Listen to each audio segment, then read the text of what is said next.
Now, what you neglect then, and what you continuously overlook, is all the small things that actually make up a vast percentage of your life. Is all the little things that before are relegated to the periphery of your life. What are those little things? Well, whatever, for example, things that you handle in your life, things that you pick up and put there, and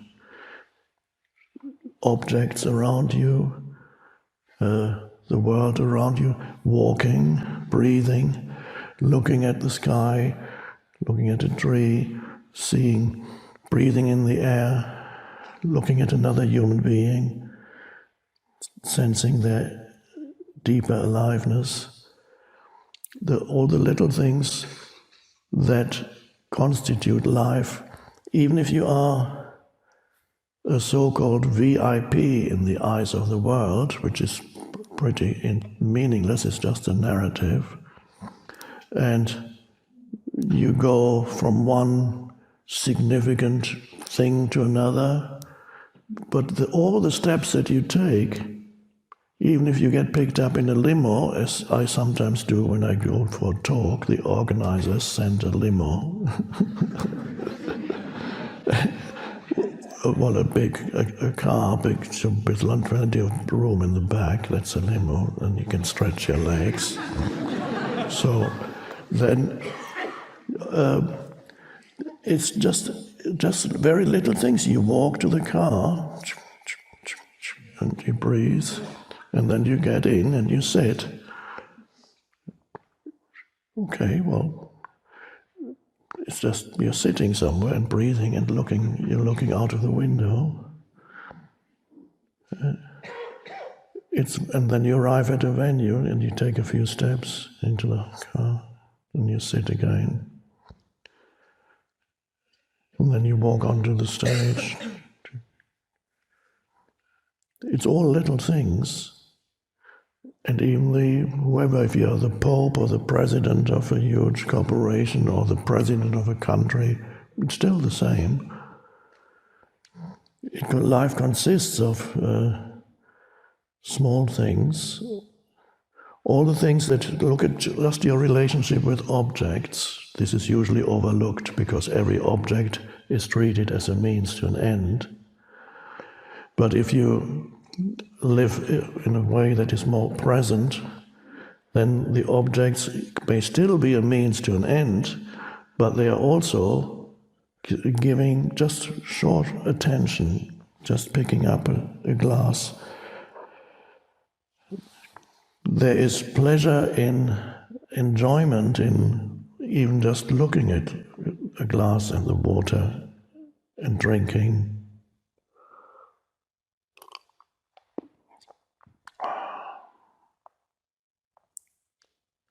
And to realize that, most people realize that for the first time, if ever, when they take certain types of drug, like acid, because it amplifies your sense perceptions and it shuts off your thinking mind. And then for the first time, you pick up a glass of water and you go, oh, wow. So amazing, so amazing. I can't believe it. And it is. And then you drink. And the taste is so incredible. It's water, it's amazing, it's liquid, alive, it's liquid.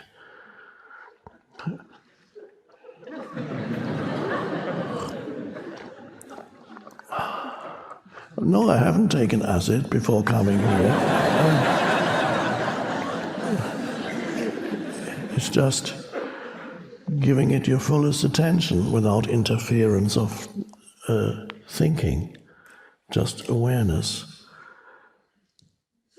And all this, the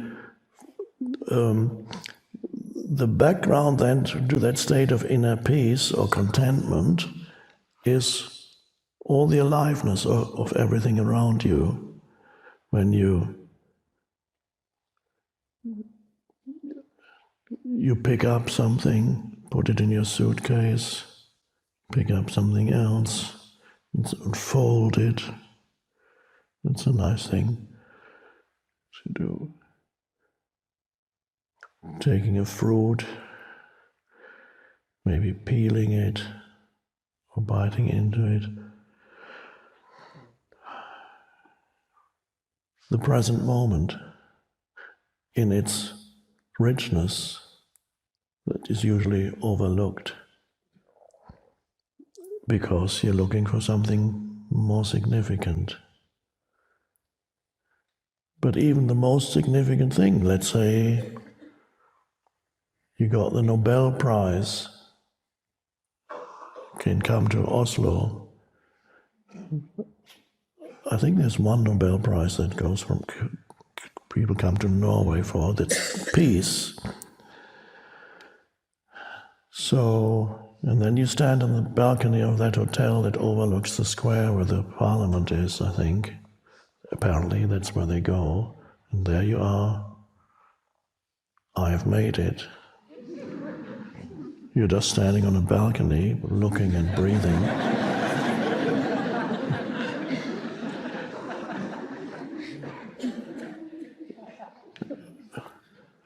Unless you live through and for a narrative in your mind that you completely believe in, and that becomes a conceptual sense of identity. I am such and such a person who has achieved this and that, and this is all the story, and that's me, and a big narrative that gives you your sense of identity, thought movement. And then you feel bigger while you stand on this balcony, and then you feel deflated when you step off the balcony. Or let's say you're a pop star.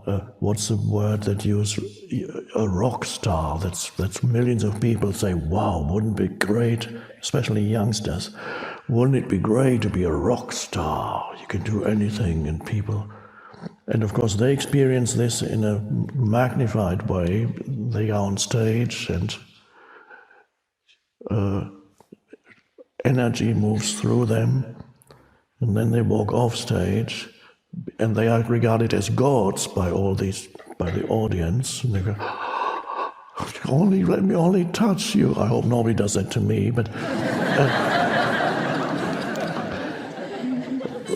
may I just touch you, they say to the rock star, and the rock star then, having in most cases not that much awareness, they feel they are more and more like a god, because they believe in the narrative that all these unconscious people have mentally manufactured for them, and then they begin to believe in it, and then there comes the huge conflict or discrepancy when they go off the stage and they sit in the green room or somewhere. Where am I now?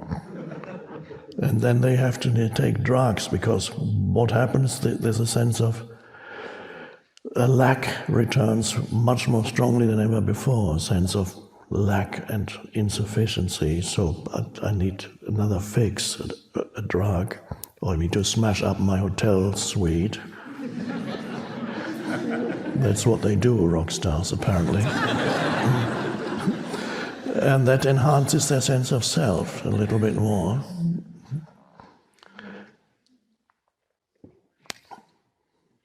So many people live for something that's going to happen in the future. And of course you may succeed in your endeavors, this is a nice thing, but it's not going to give you long-lasting and ultimate fulfillment or tell you who you actually are.